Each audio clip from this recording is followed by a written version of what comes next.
straight to the liver, and it's over. Amazing performance from Curtis Campbell. The Pink Panther is a star. He's here to stay. Connor, the fly catcher. He just shouted, "This is a fight!" Oh my God! This is incredible! That's it. There's the That's tap. it. There we go. Great performance by Heiner Khan. What a way to make a comeback in the first round. Oh, nice body shot. Balance dropped him. Oh, that's it.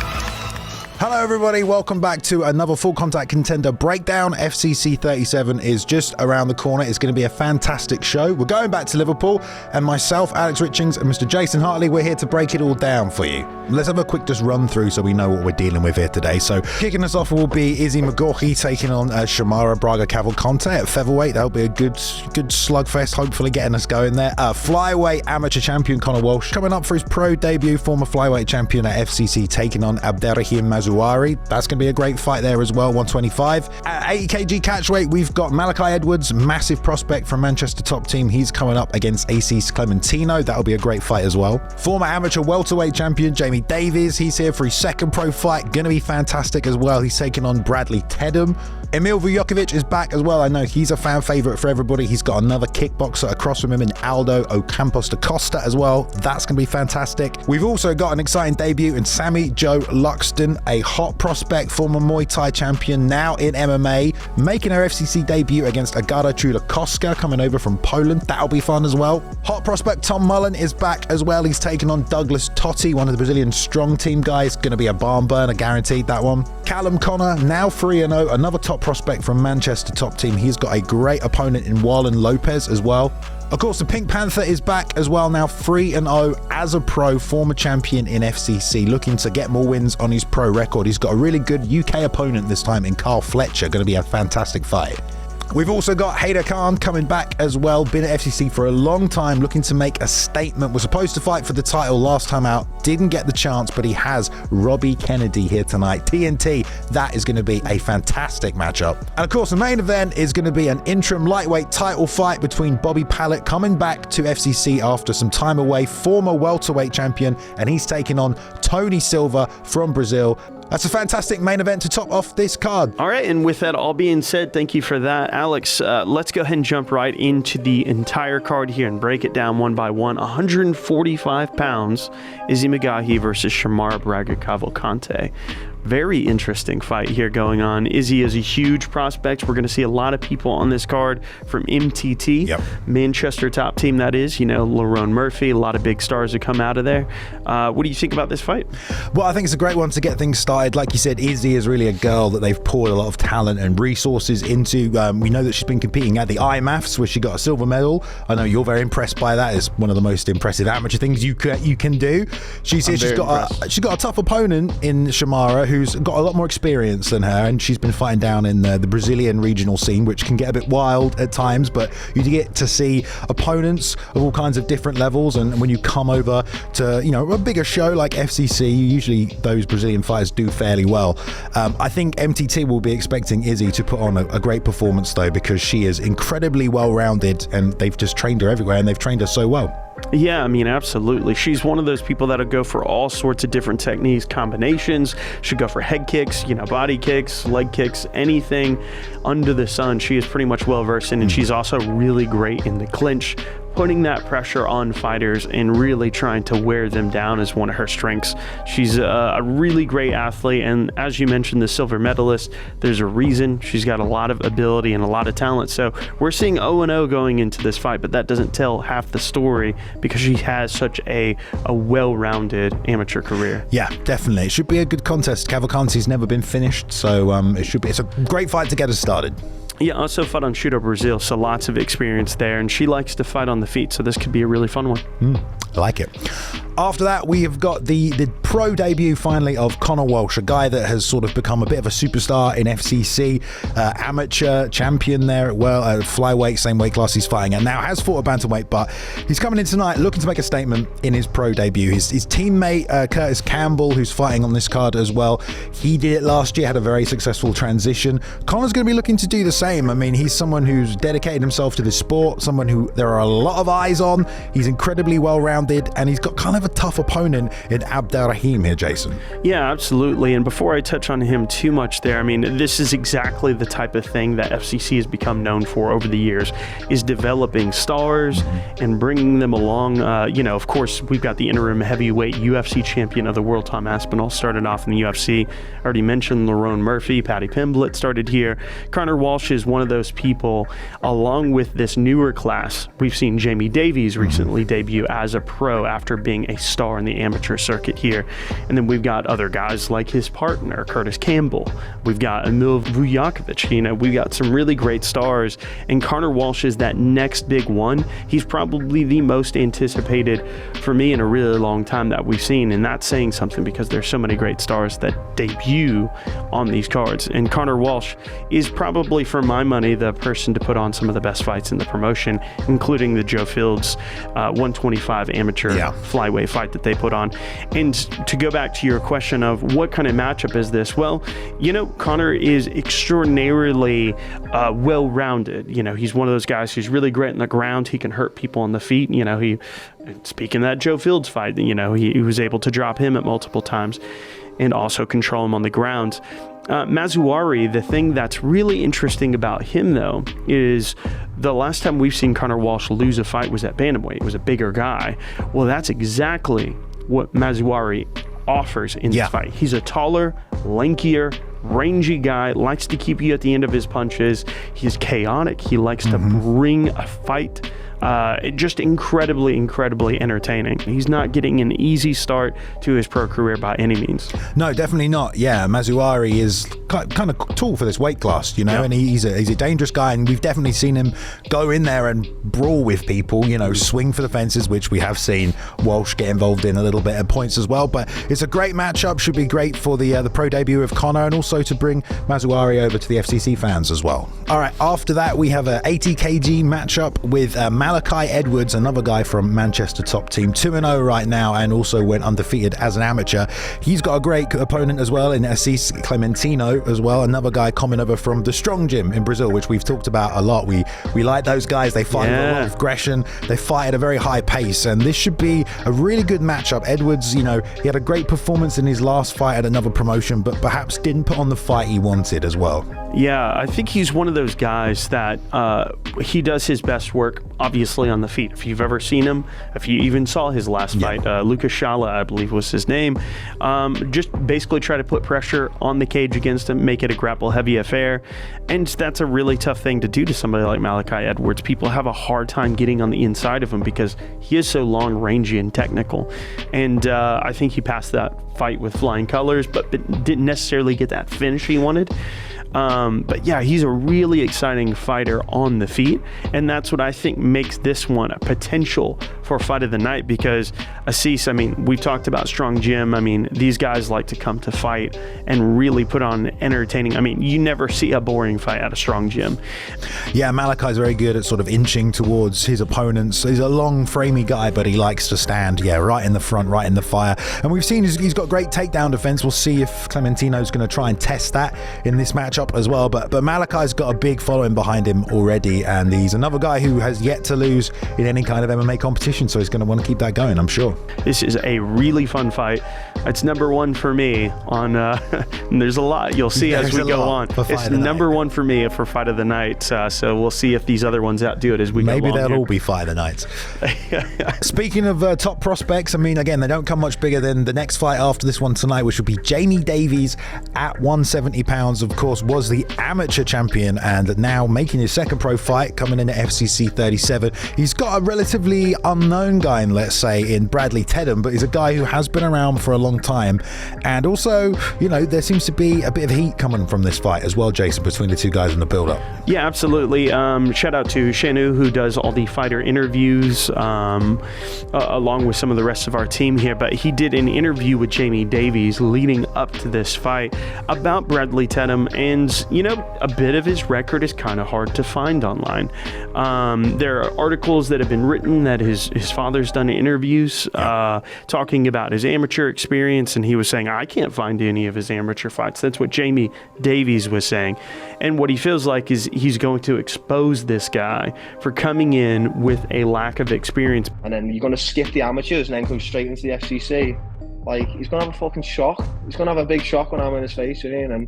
And I hope for his sake that he is good. And we have a really good fight. But if he thinks it's going to be like one of these white collar fights he's had, he's going to find he's going to be on the end of a fucking beating. Do you know what I mean? Yeah, I mean, he's trying to represent Cumbria. You know, he wants to put Cumbria on the map. We don't see a lot of guys coming out there. Like you said, he's trained by his dad as well and has this Muay Thai background. And he's a big guy for this weight class.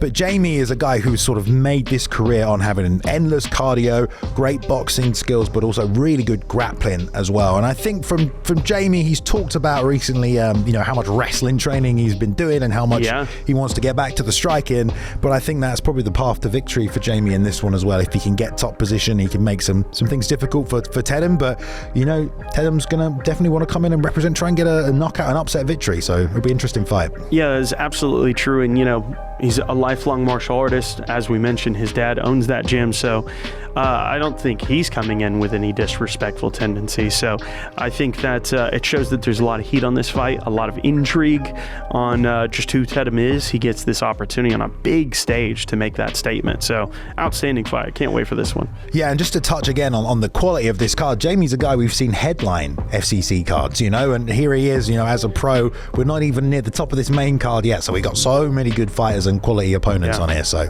we've got another catchweight fight coming up after that. Former middleweight amateur champion Emil Vukovic is back, and he's looking to put on another spectacular performance, and I love the matchmaking in this one. He's got a guy from Paraguay, Aldo Campos de Costa, who is also a very good kickboxer. So fantastic fight for me on paper, this one. Yeah, I mean, we've got the experience on the amateur scene for Emil, but we've got the pro experience definitely in the favor of De Costa here. I mean, he's somebody who's had 6 pro fights already. He's come in here with a really exciting stand-up style, and these two, how they're going to clash on the feet is going to be really interesting. Of course, Emil Vukovic is coming off of his first 2 pro fights by the same way, ending him early with knees to the head. I mean, this guy is just scary. He can end the fight anywhere he wants, and I've mentioned this before. I have to say it again because I just find it so fascinating. Emil Vukovic is essentially what Hollywood casting, in the States would do if they were trying to bring on somebody that looked the part, was just scary. He's a 6'6" guy. I mean, he's just built like an absolute brick house. But he fights like it too, and then he also has the story behind it. I mean, he's a cancer survivor. He's somebody that has the mental side of things to go along with it. He appears to be the real deal on every metric that you could possibly put him on. But somebody like De Costa, I mean, he's somebody who's been there, done that, has the record, and has a style that could clash really well against Emil. Yeah, that's great breakdown right there. That's basically what we've got between the two of them. I mean, Aldo's kind of light on his front leg, quite bouncy, and Emil kind of walks forward a little bit more, but they're both in great shape, and I think it is a quality bit of matchmaking right here. It's going to be a striking battle, no doubt about that. And if, Costa makes a mistake, you can expect Emil to try and capitalize. He just knocks people out by doing stuff like that, but there'll be a tentative veteran game from a Campos, and I think it will lead to a really good fight. Yeah, should be a good one. Yeah, and there's your theme for the card in a nutshell here. We've got major prospects and fight of the night potential. This is another one of those fights that could absolutely go that way. If it doesn't have that, maybe it's got a finish of the night. So, all right, let's talk about another fighter everyone has been talking about going into this event. That is the FCC debut of Sammy Jo Luxon, a girl who's made waves on social media, former Muay Thai world champion, now getting into MMA and already built a massive following for herself. She's taken on a Polish prospect in Agata Drecoasa, who's had a kind of a similar thing with this sort of MMA, influencer battle situation. Different styles, though, completely. And Sammy, a former Muay Thai world champion, and Agata with a bit of a grappling background. Yeah, so just looking into Sammy Jo. So for those of you who don't know, why is everybody making such a big deal out of her? Well, she's got over 50 fights. She's been fighting for quite quite a long time. She is actually, just reading some of this off here, a junior European Muay Thai champ and a K1 amateur world champ. So you want to talk about credentials, you want to talk about experience. I think she only lost 4 times in over 50 fights there. Yeah. It's just absolutely insanely stacked. And for what we've seen in her MMA career so far, which is just one fight, she absolutely melted the poor fighter that she was up against. Just absolutely outstanding. But we haven't really seen her on the ground. We haven't really seen her on her back. What does that look like? And somebody like Drecoasa, who's gonna have this grappling style, is gonna try to impose that as much as she can. Yeah, and there's going to be a lot of eyes on Sammy Joe going into this one. About 100,000 followers, I think, on her Insane, Instagram. yeah. And everyone is expecting big things from this girl. You've talked about the credentials from Muay Thai and maybe the grappling's in question, but we know she's at Manchester top team, where she is going to get some of the best training in the country, especially for that area of the country. She's got her other teammates fighting on the card as well, who are also undefeated prospects. So all eyes on Sammy Joe for this one, and probably look forward to a good performance, good debut performance. Yeah, great style clash. To put it simply, striker versus grappler. It can only go one of 2 ways, but this is MMA, so we'll never know. Yeah, it should be good. All right, let's move to the lightweights. Pro now, Tom Mullen, 5-2. He's been building up his career as a pro. Started off, a bit hit and miss, but has really got himself into a good position. Some good wins recently, and feels like he's on a streak. He's got his momentum going. He's going up against Douglas Totty, a guy that we have seen at FCC before, a guy that we love to see fight at FCC because he brings action, like you like to say, from as soon as the bell rings. Yeah, absolutely. I mean, we talked about strong gym, and we've really talked about how exciting these fighters are.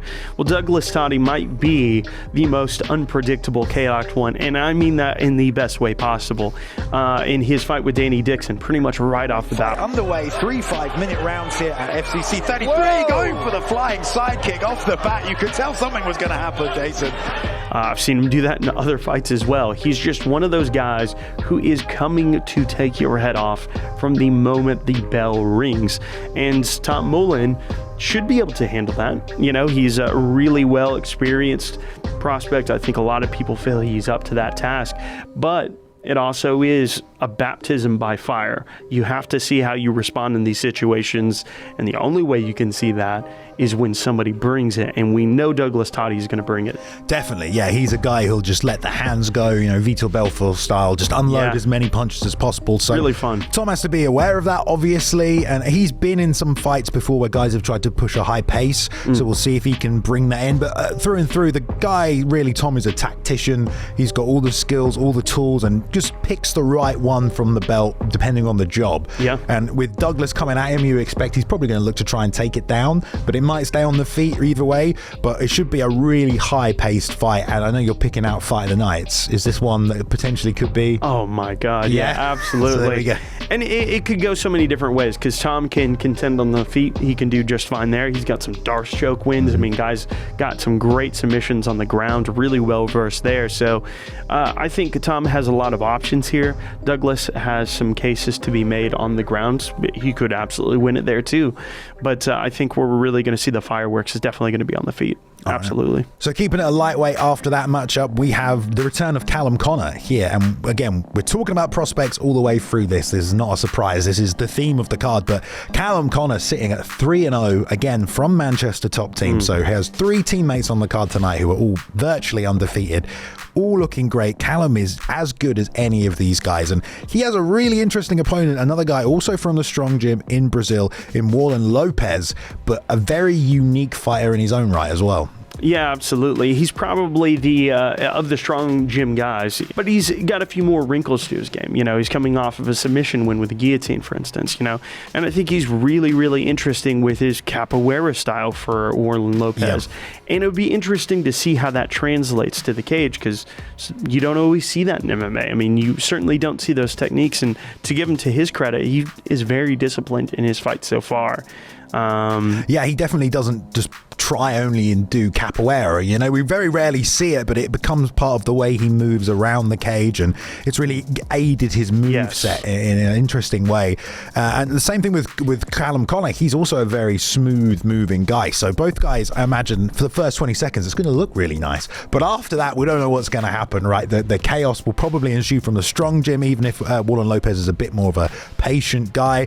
Connick has been under attack like that before in fights. He's been sort of, you know, put in chaotic situations and been able to turn them around on the dime. He's very quick at making decisions in there as well. So obviously he's training with all those guys from MTT. He's a very confident guy, Connor. 3-0. It feels like he can go 4, and you know, he wants to put on a big performance, right? That's what he said in his interview. Yeah, so another shout out to Chanu. He's got some really exciting quotes here. He's just a really fun interview, really confident guy, really likes to put himself out there. And one of the things he said was, who's this good looking kid who can fight, is what people are going to say after they get done watching him. He said 2024 is going to be his year, and that Wallen Lopez is traveling over a far way. But listen, he's traveling a long way to get his ass handed to him.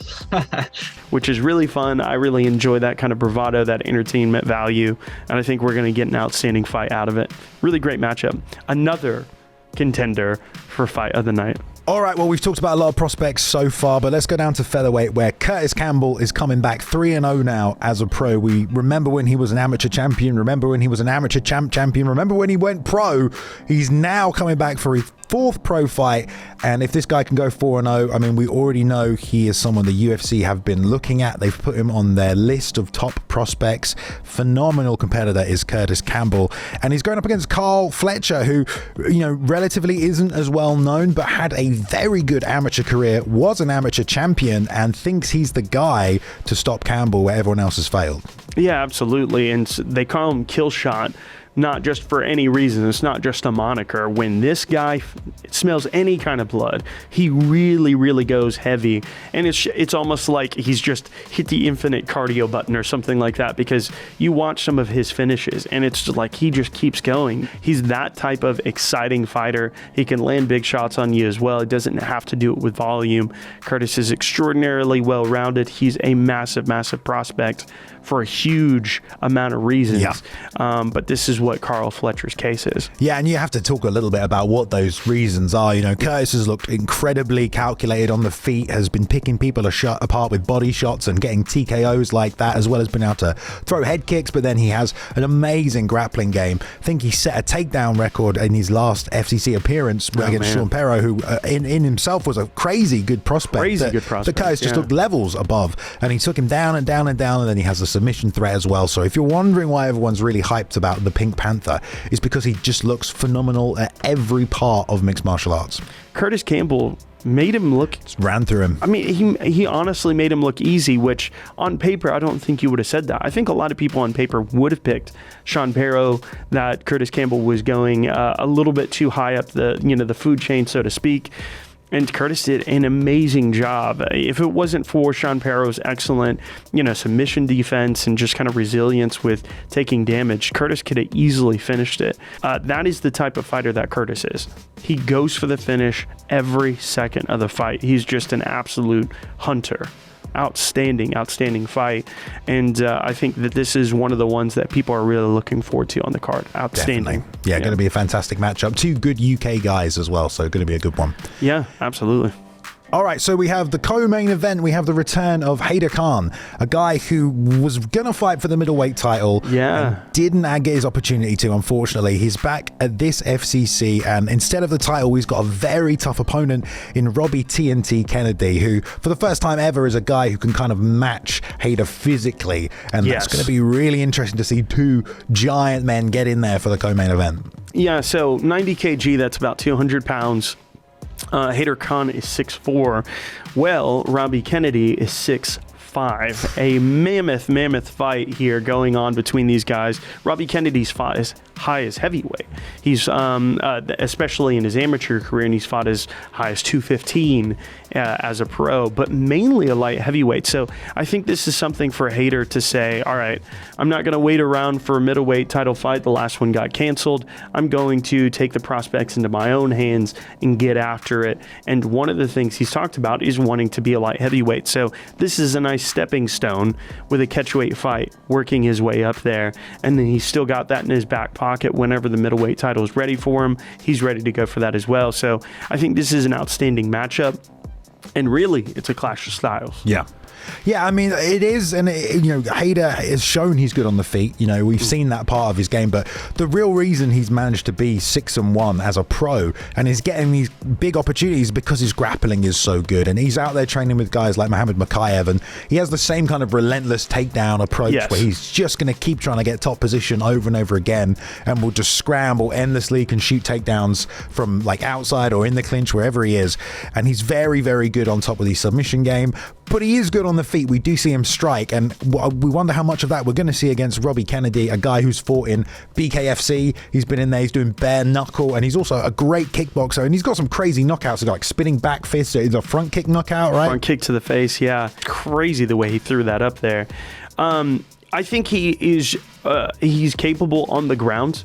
He's capable of defending himself on the ground, but I would definitely say the advantage goes to Hayter, whereas the feet, I would definitely say that goes towards Kennedy. It's a totally perfect matchup in terms of striking versus grappling. At 6'5" versus 6'4", I mean, it's another fight of the night candidate. It's just outstanding. And Robbie's going to fight like that as well, because what an opportunity for him to come in here in the co-main event against a guy with such a good record in Khan as well. So great opportunity for him to show everyone he's as good as some of his performances have been. So there we go, co-main event. Yeah, banger.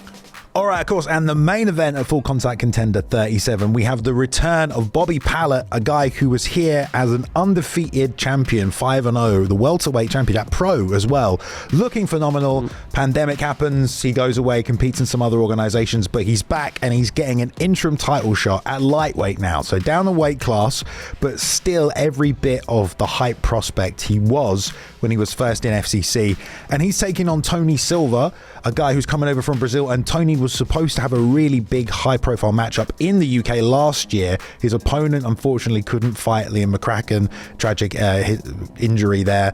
And he's finally getting his chance now to have this big high-level opportunity in the UK in a main event. Yeah, I mean, this is outstanding. I mean, we're talking about somebody who's on a 4-fight win streak, and most of those are first-round finishes with rear naked chokes. Really, really fun ground game style, likes to get after it. But then we're looking at, Bobby Pallet. He's mostly known, and he won the belt here at 170. Now he's coming down to lightweight. He's going to be huge. I've mentioned this before. We've seen bigger guys at lightweight, but it is rare anytime you see anybody above 6 feet. He's 6'2". Somebody like James Vick comes to mind at 6'3", but that is so rare. It's crazy.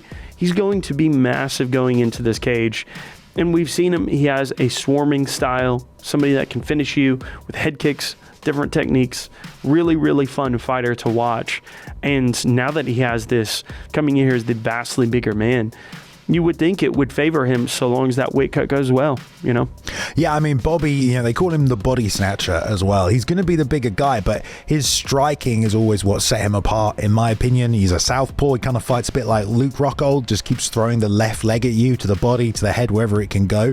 He's had some tough losses recently, but he at one point was one of the best prospects in the country, and now he's got a real good opportunity to go straight back to that status by winning the interim title here in FCC. He'll have a ton of guys gunning for him at this weight class and just get all this attention on him as well if he can produce the kind of performances he was having before and show that he's still one of the best in the country, which I think he is, and I think it's going to be a massive part of this fight against Tony Silva, who is one of those guys you have to be careful of because he's so veteran, because he knows how fighting works. It's a technical game to Tony. He knows how to break people, he knows how to make the most of his particular skill set, so it's going to be really interesting to see if he can maybe clinch, control, maybe bang it out on the feet, or if Bobby can come out and do what the body snatcher does best. Yeah, and that's another style clash, right? Yep. So, we're talking a lot of rear naked choke finishes for Tony Silva. Loves a good ground game, loves a good ground battle.